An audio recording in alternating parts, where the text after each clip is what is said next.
Alright, so by taking the right branch at the big cavern over there, you know, just to the right of the Moonbase Alpha, we follow this trench all the way through Beggar's Canyon, and then we end up at Moonbase Beta.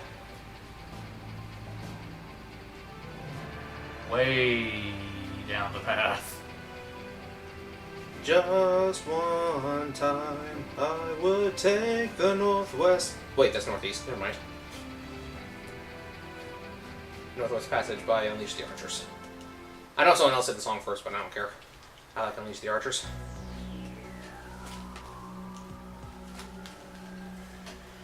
Onward. The effects from the technique and this is fire. Your free trial of existence has expired. Finally.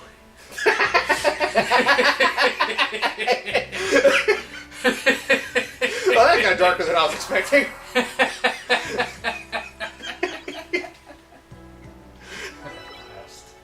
Cold sauce. Cold sauce? What is that from? It's just a meme of this dude holding up blue hot sauce.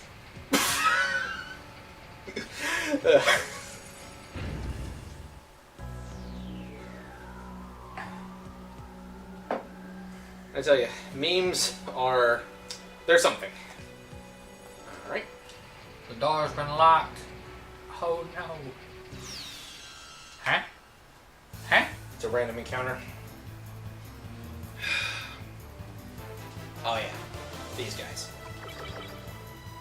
I'm not at all intimidated. If they survive the first volley, then I might actually pay them some attention.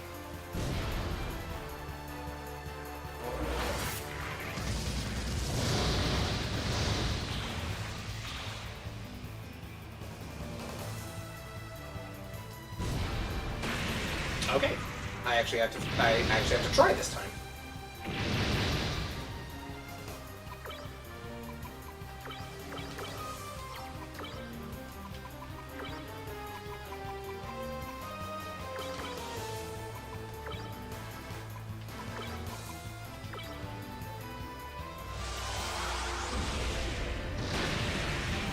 Jesus!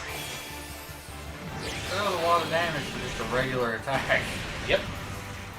This is one of those things to where translating it to game doesn't always equal how it works in universe. Do you know just how strong the Twin Buster Rifle from Wing Zero Custom is?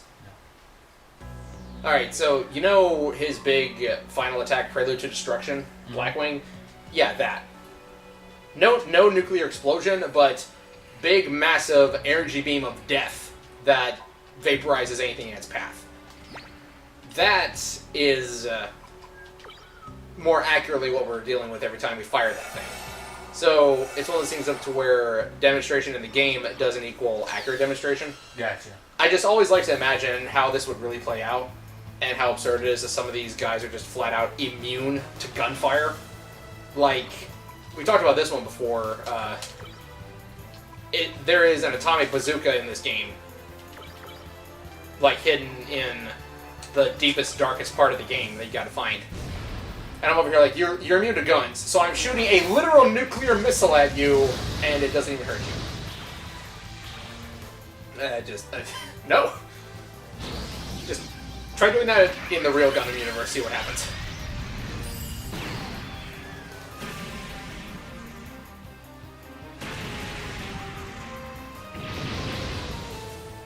Do we not have anyone else with shoot-all?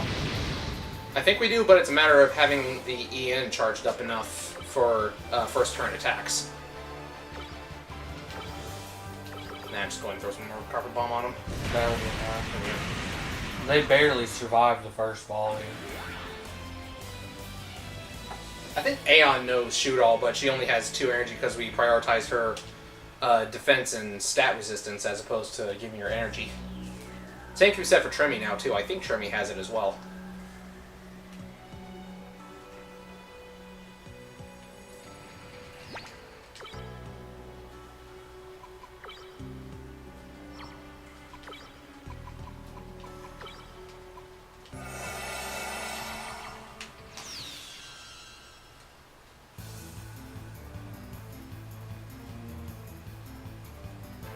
again.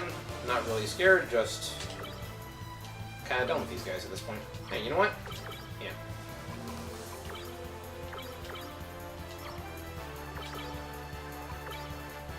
He knows shoot all, just doesn't have enough energy for it. Do we have another double booster wing? No, we don't. That's what we were farming the Yeah. energy cap or decap.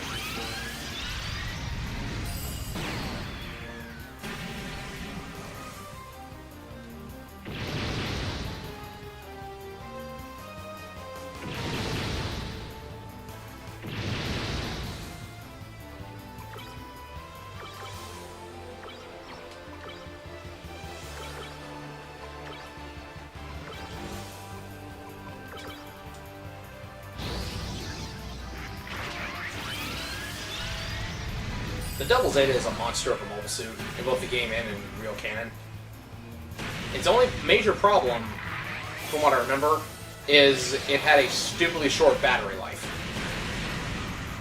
Like, its power generator couldn't put out enough energy, but if you look at all the beam weaponry it has, the massive giant beam sabers, big face laser that vaporizes everything, it's kind of understandable. I mean, Yeah.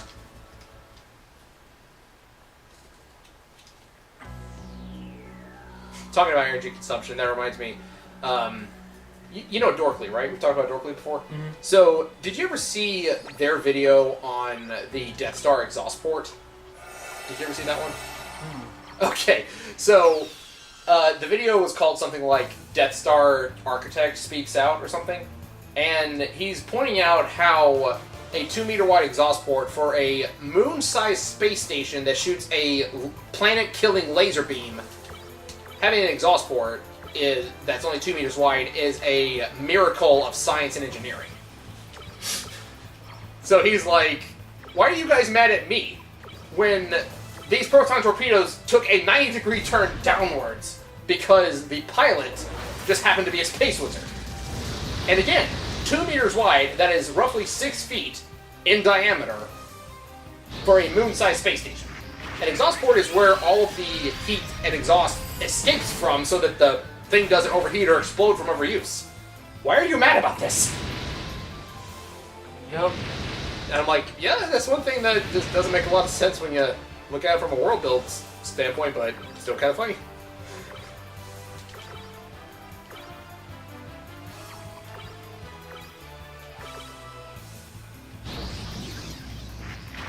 As to be expected, the Leos are giving me a little more trouble than the Servants are giving me more trouble than the Leos were.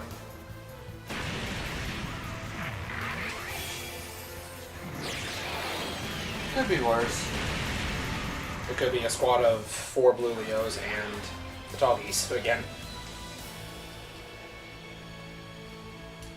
We've reached that point in the game to where I don't think leveling up much more will do Any good? a lot. I think we have like 1 or 2 new attacks to learn, but I don't remember what level you have to be at to learn them. I recently actually maxed out, I want to say, all but 1% on my old save file, which, again, you don't learn anything at level 50. But I don't know if I'll ever do this, but one thing I'd like to do is find out what happens if you get Gavinger to level 50. Does he learn anything special? Probably not, because you're not supposed to be a level 50 by the time he gets killed off, but I'd like to know what is his particular skill level max. What is the last thing he learns? No. Maybe I should just, like, get an ISO of this and just, like, apply cheat code, max level everybody.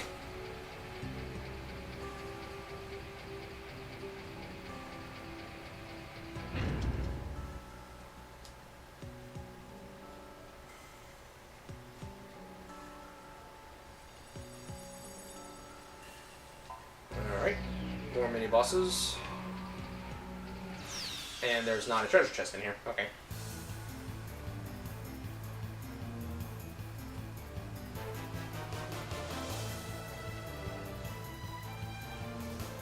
So you told me that recently you've been playing Nocturne. How's that treating you? Well, the game has 2 modes. Yeah. Basically, it's either real easy Yeah. at whatever given point you're at, or real hard. I mean real hard.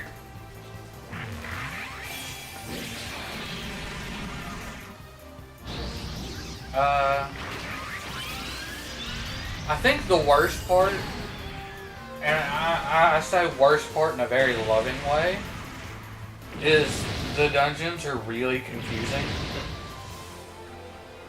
Like, I've gotten lost a lot. Are we talking like water temple lost, or are we talking something else? Yeah, Water Temple is a good example. There's one dungeon in particular where you have to go through a sequence of dropping up and down through holes in the floor/roof. Yeah. While flipping the building you're in upside down and right side up. That sounds horrible. So you'll flip the building upside down and drop through a hole that would be in the roof technically, but it's in the floor for you. Yeah. Go down to the next floor, which is technically going up a floor, and then flip the building back straight up, and then have to. Yeah, it was. That sounds extremely disorienting.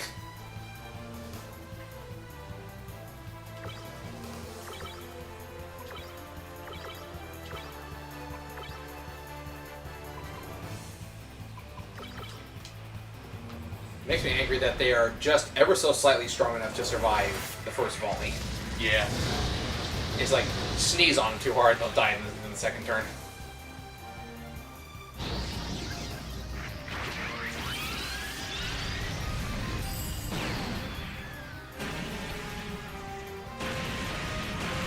You know the one thing that really surprises me about Nocturne, though?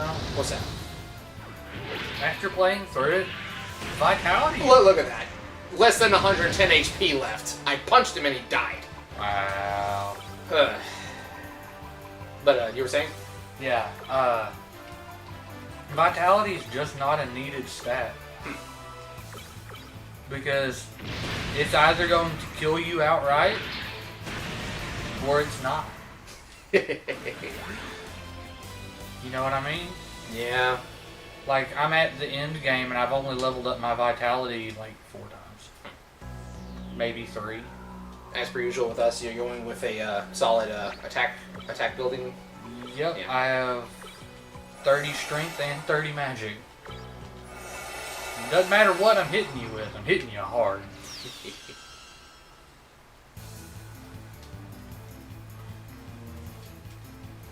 It's going to be real fun when I do my speed playthrough, because I'm doing a speed playthrough for the channel. Have I told you about that? I think you mentioned it once. Yeah, after I beat the game and it unlocks the level cap for me. Yeah. I'm going to go through with all of the strongest demons I can get. Yeah. And just steamroll the game. You gonna stream that? I don't know if I'm going to stream it or if I'm going to record it. Right. It depends on what my situation is at the time. Yeah. That depends on if we can ever get Vegas working for your computer or not. Yeah. I'm getting a lot of overtime these next couple of weeks, so I'm actually thinking about trying to invest in an upgraded version of Vegas, and maybe your computer will like that a little bit better. Maybe. I mean, now that I'm actually working a job, I could afford my own copy. How much does it usually run? It depends on the version you get. I want to say that if you want to go with the one that I have, which is like from 2011 and kind of obsolete at this point, I spent like 30, 40, 50 bucks on it. But that was also like 4 or 5 years ago. Probably longer than that at this point.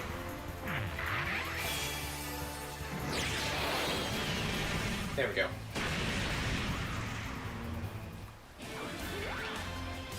You know what really irks me though? What's that? Because I had to redo my computer, guess what I need again? Wait, when did you have to redo it? When did that Oh, happen? you didn't hear about that? No, I didn't. Yeah, a bug infected like every computer in my house. How? We don't know. We think something got on through our internet connection. or Yeah, something. that like through your router or what have you? Yeah, I don't know. I'm not well versed in virus mechanics. But long story short, I had to factory reset my computer. Oof. So guess what I need again? You need Bandicam, you need The Bandicam. you need all the things.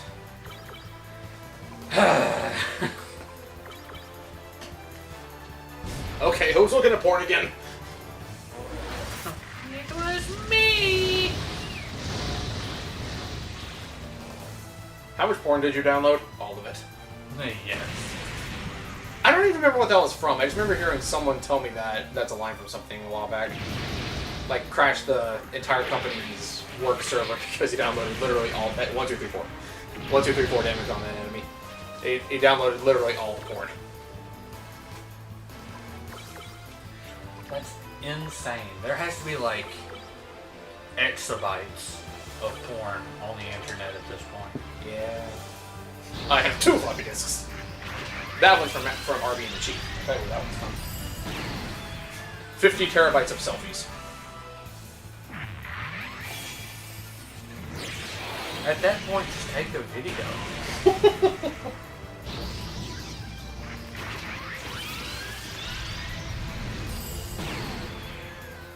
I love that we have that big honking gun on our back. Mm-hmm. Or, you know, Fritz does. Yeah.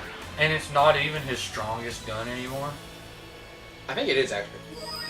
No, the Twin Buster Rifle's stronger, I think. Yeah.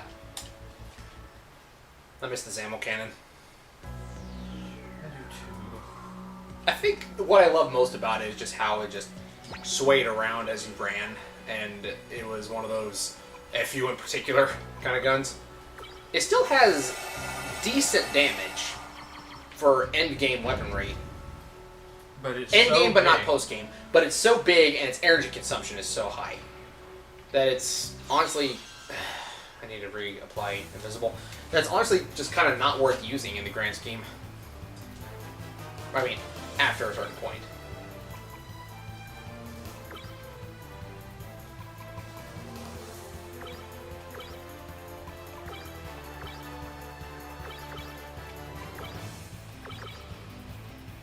Now I figure since it's going to be a 2-turner anyway, I may as well just stack on a bunch of damage onto one in particular. Try to get him knocked out. Oh! Oh yes, that makes me happy.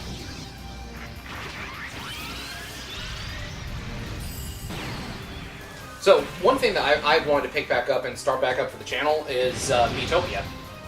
I don't know if you remember. Isn't that getting a Switch re-release? It's already come out on Switch, I just haven't had the time or money to go get it. Ah. I really want to, and I actually beat the main game on the channel, but I didn't do the post game, so I was thinking about just picking back up at the post game where I left off and continuing on from there. The question is, though, do I rebuild the exact same party I had and get them as close to their same stats, or do I start with a new party? I would start with a new party. Yeah. Start fresh. Yeah, like, this actually got pretty insane because of all the different classes you could get in this game. It borrows some tropes from your average RPG, but also gives you new tropes. You had classes like Warrior, Mage, Cleric, things like that. And then you had Tank, who was a literal tank. like you would roll around on treads, and you had a big cannon on your forehead. And you also had this class called Cat, which was like, well, it was Cat. And then you had Popstar. So I got creative with the parties because it was all knees. So at one point, like, just to rattle off a few, at one point in my party, I had Saber, Iskandar, and Waver from Fate Stay Night. From the Fate franchise. And then I had Schrodinger from Hellsing as a cat, Rick Astley as a pop star, the Swedish chef from the Muppets as a cook class. Like, he gives you, like, cooks up food, and it gives you party buffs. Oh, so Invisible was on? And it gives you, like, status buffs, and he will, like, smack you with a flaming frying pan, things like that. It got pretty crazy at times, just seeing all these characters from different universes bouncing off each other. You know what's really burning me up? What's that? I really want to play the Neo The World Ends With You demo. Yes. But I found out that the demo carries over your save data. Mm-hmm. And I really want to record the game. Yeah, I get that. I definitely get that. And I'm pretty sure they have a don't record thing on the demo. It's Persona 5 all over again. Yeah. We could probably record that now, but, you know.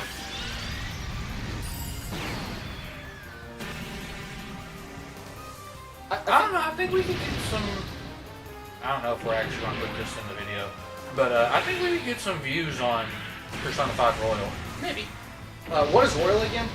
The remaster Okay. with a bunch of extra content. I was actually thinking, I kind of want to play that game. Do I need to play the others first? For Persona? Yeah. No.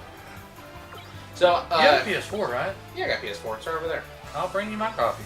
I was gonna say is one thing that, like, I was thinking maybe I could stream this and play it myself, and then you could stream and just provide commentary and maybe give me tips. Yeah, give me a pointer or two if I'm at a really hard part of the game or something. It's Oranga. Run. Oranga. Basically the same thing. Big face is coming for you. Yeah. There's one thing that instills fear in me, and not but SMT games. Yeah. And I don't know why, but I am afraid of Rangda anytime it shows up. What is Rangda, like, in this context? It's like a Hindu god, but it repels physical. Okay. And then just always has annoying skills. Always. Like in Nocturne, for example, it has, it repels physical, so yes, you can't use the most basic attack on it. It comes with Debilitate, which is -1 to all of your combat statistics. And then Medea Rahan, which is a full party heal. And it just, like, it loves to spam that, doesn't it? Yeah. For a drink. Repair unit. Now, conversely, having a Rangda on your team is excellent. Is excellent. Like, again, talking about Persona 5, there's a particular point where... Do I want to kill these guys, or do I just want to run? Just run.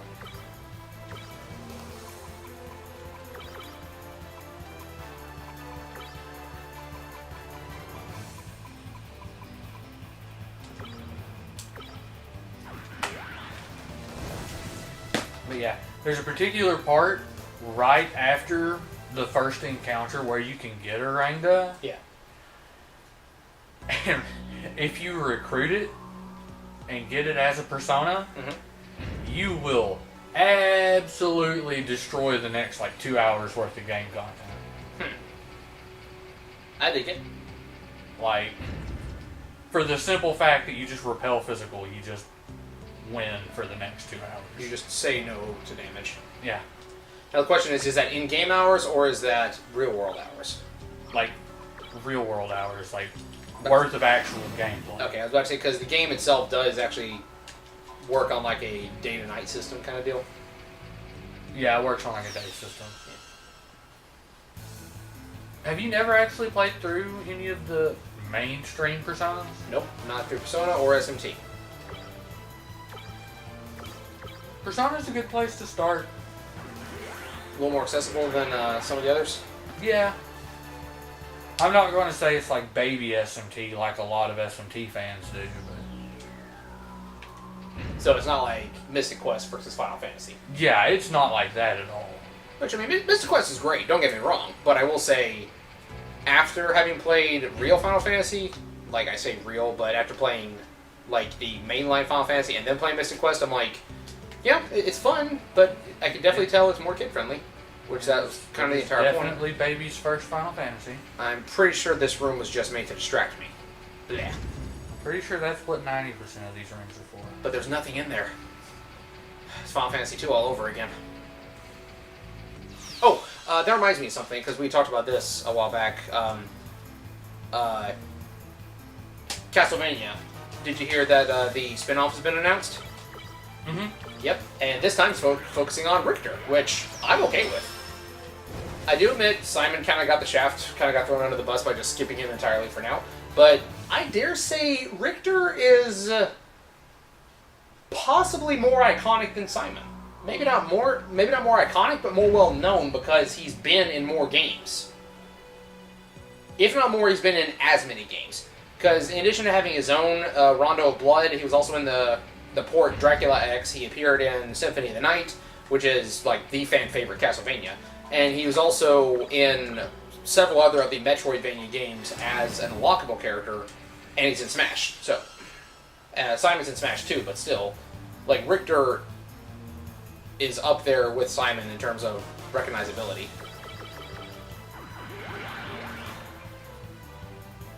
It says it takes place during the French Revolution, though. Is that when Rondo of Blood took place? I need to double check on that. You're asking the wrong person about Castlevania lore. Yeah. Sorry. I know that's when Les Miserables happens. Right? That would be a dope crossover. Castlevania meets Les Miserables. Richter Belmont meets Jean Valjean. Did you know there actually was a Les Miserables fighting game? Yes! Yes, I did! All the things Actually, to make a fighting game out of. have played it. Of everything to make a fighting game out of. It is phenomenal. Let me tell you.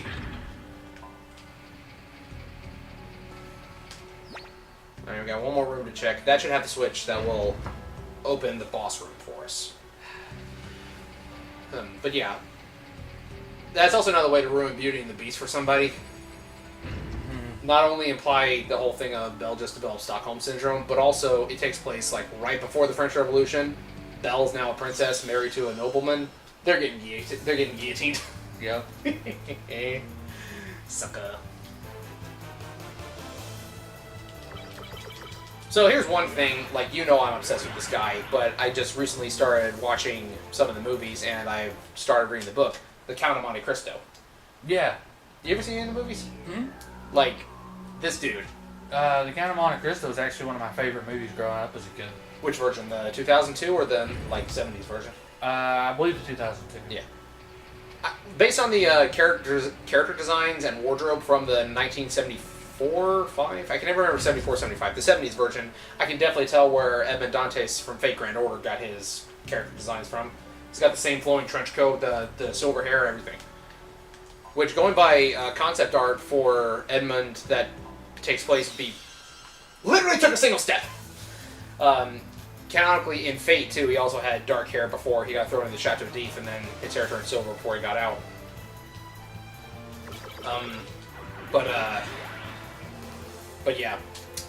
I'm not going to unpack all of it here, but this guy right here, the way he played the system and turned everything back on those who conspired against him, I love it. I love everything about it. Now I want to watch that movie again. I think I could give it to you. I think I've got a copy laying around somewhere. These random encounters. We're not. You get for not putting invisible back on. I literally took 5 steps. I have no patience for you.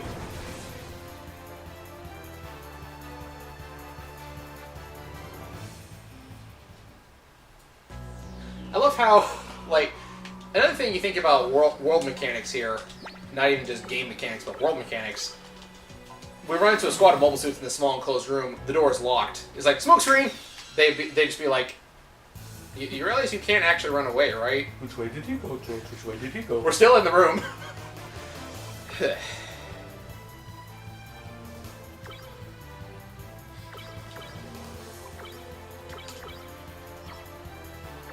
So, something else I've been doing again. Yeah. I've been watching through DBZ Abridged.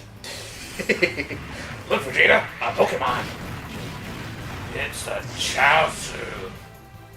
They use self-destruct. I hate when they do that. Is that the line goes, or something like that? Something like that. But I'm a little rusty on that, I'll admit.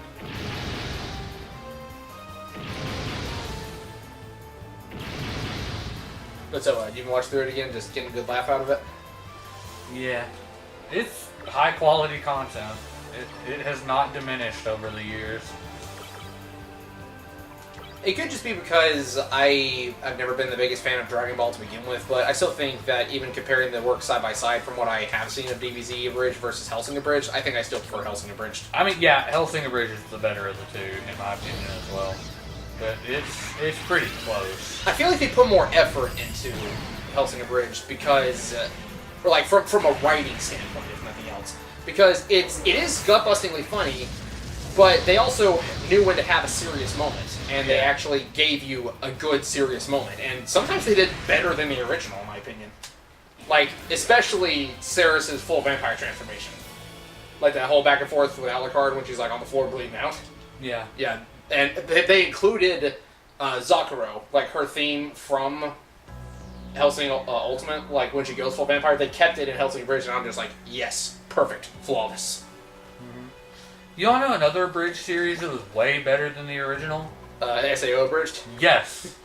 There's no... Oh my god, There's was no- it so much better than the original. Which, I never thought SAO was bad in the first place. I will say, it's simultaneously overhyped, but also overhated. I think it's just very middle of the road. Yeah. But, that said, it is possible to have a parody do better than the original. Yeah. I mean, just look at Archer. The problem that I recognize the most with SAO Yeah. is the pacing. The pacing with SAO has never been good. I kind of get that because it's like, episode 1, we are at the beginning of the game. Episode 2, and a couple weeks have passed. Episode 3, time skip ahead 2 years. Something like that. Yeah. Yeah. The pacing is garbage. I haven't seen a lot of SAO Bridge, but I did hear a couple jokes, like the one where Kirito was just like flexing on everybody with his over-leveled stats. There's no need to wonder where your gun is. He's right here. And he's fresh out of mercy.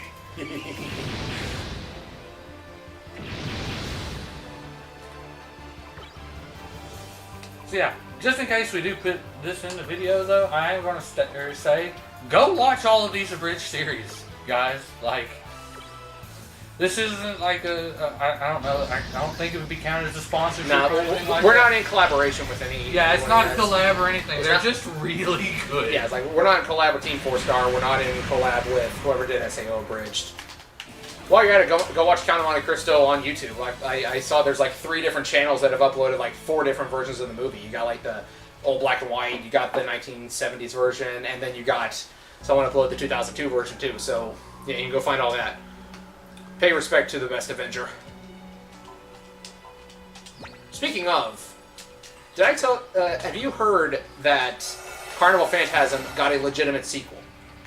Fate Grand Carnival. First season's already out.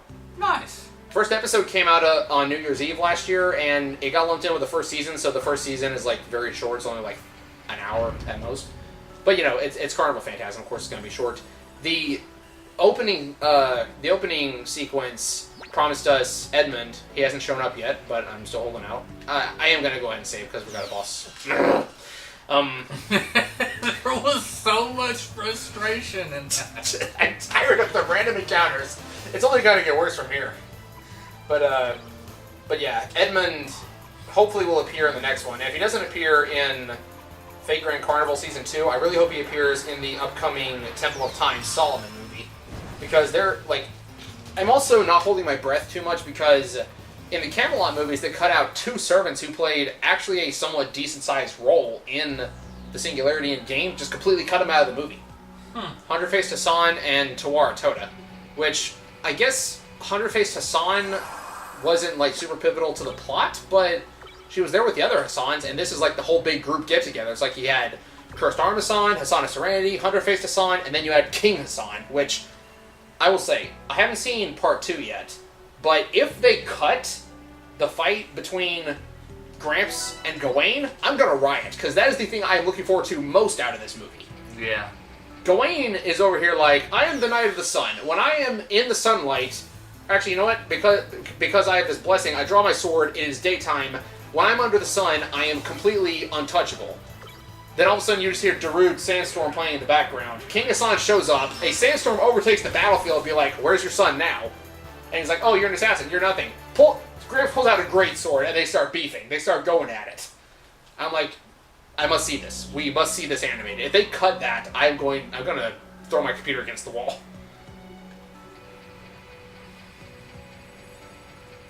But yeah, it's like, I actually played the Fate Grand Order Singularities before the movies were announced, and there's one part that they did cut. I'm kind of sad. It's just a little funny thing where Ozyman, you know, Ramesses, like, his head just, like, kind of falls off, and then puts it back on because King Hassan tried to assassinate him, but because he's in his own pyramid, he has some authority and he gets to survive.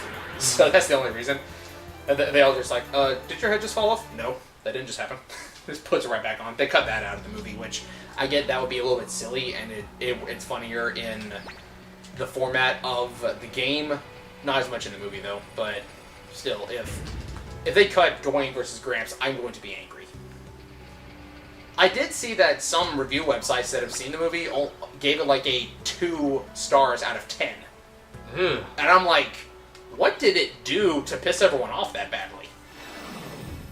I mean, Babylonia gets pretty good praise as a series, and they say that the animation wasn't excellent for part 1, which I will agree. I have seen better from Fate, but I'm like, especially for the movies, because usually a movie has a higher budget than a TV show, for the animation department at least. So I'm like, I can get why part 1 gets some criticism, but what did part 2 do wrong? If it's gonna have An that actual boss. if it's gonna have that low of a rating, then what did they do wrong?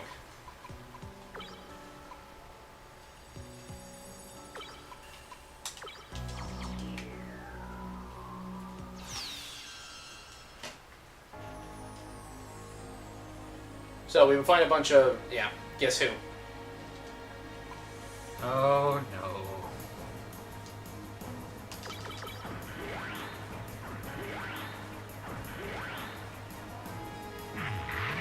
Yeah, I wasn't sure if he was going to open up with that or with Shot Burst, so I put Tremia up front so she can throw a charge on Bazooly and Fritz. Right.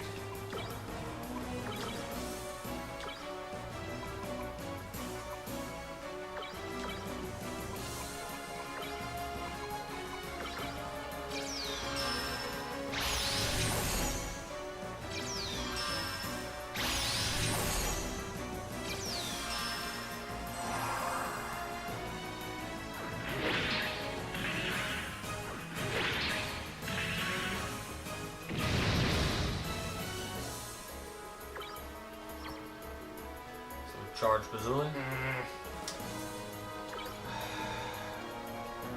You can always defend one more time.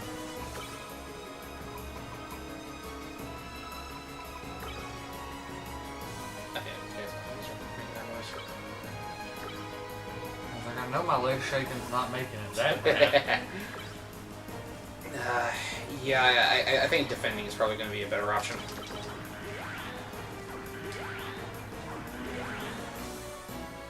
Oh, no, that's gonna hurt. No, it didn't. Barely hurt. Alright, so now I'm gonna swap Tremie out for Tristan and then forward pair everybody. And I'm just gonna lay the damage on nice and thick on Tallgeese over there. Probably a good idea. Why not his ultimate weapon? Because... It can counter. yes. And I don't think I can just one-shot him, so I'd rather not risk it.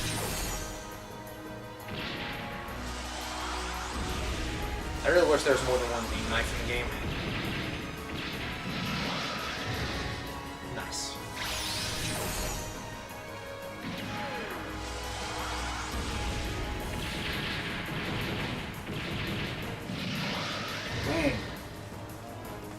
It's still alive? Yeah, I think he has like 45,000, and we just dealt out...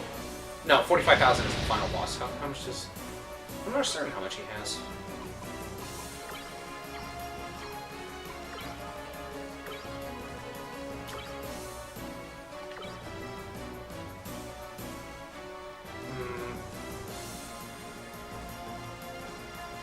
Swap the Tremie.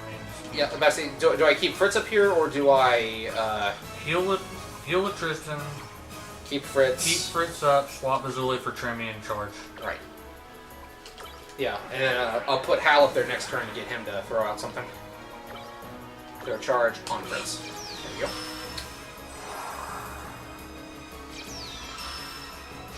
Yes. Now, I know I've said this multiple times, but... Okay. I know I've said this multiple times, but I really want us to play Halo together. Like, on camera, on stream, off stream, what have you. We need to play some Halo. Yeah. Alright. I'm gonna go ahead and risk it. I think I should be able to put him down if we all just pour it on at once.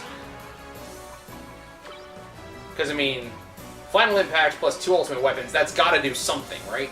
Yeah.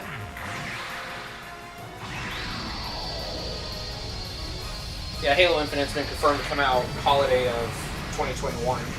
I need to acquire 1 or 2 Xbox Ones. Press play. Oh! Yes! Nice. Sit down!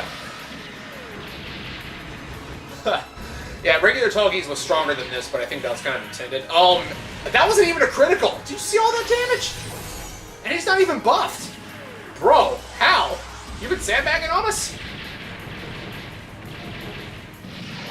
He just decided he ain't playing no more games.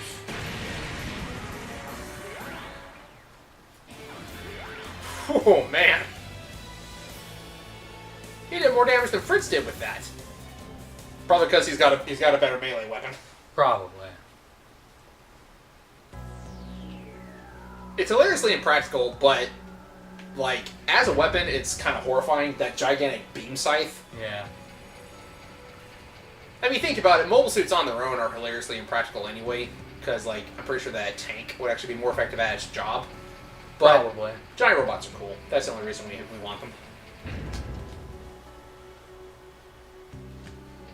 Alright, let's see what we got here. Mobile suit parts. Zaku 3 shield. Okay. Ian Charger. Good. Saving all of these for the final dungeon or final boss? Like final super boss? Or both? Both? Yeah. Alright. Now, what does this yield? I think this is the... What is this one? I don't remember. Oh, yes! Oh boy. Oh, yes! Oh, yes. Oh, yes. Yes. All of my yes. Okay. F that, F that, F that, F that. I thought this was in the secret dungeon, but nope, here it is. Look at that massive amount of damage. Okay. I need about 350, and it's right here.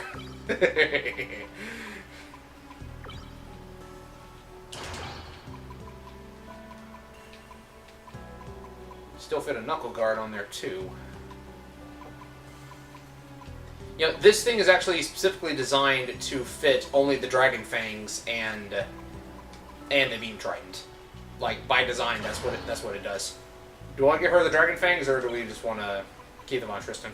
Just keep him on Tristan. We can't fit the Zeta Shield back on her, though. So, Battle Shield to just tack on a little extra attack power. But yeah, let's see how much of a damage upgrade is that. That's 350 versus, what was the beam glaive? Like 310, I want to say? Yeah. And it adds, like, 5 extra armor. I could have sworn that was in the final dungeon, but hey, I'll take it. I'm not going to complain about that at all. Armor kit. Armor upgrade kit. Good. Let's go ahead and throw that on her, too. You go, Trimmy. You get that. And second verse, same as the first. Escape. Escape. Back to Earth, and let's go get our butts kicked by the third of these moon bases.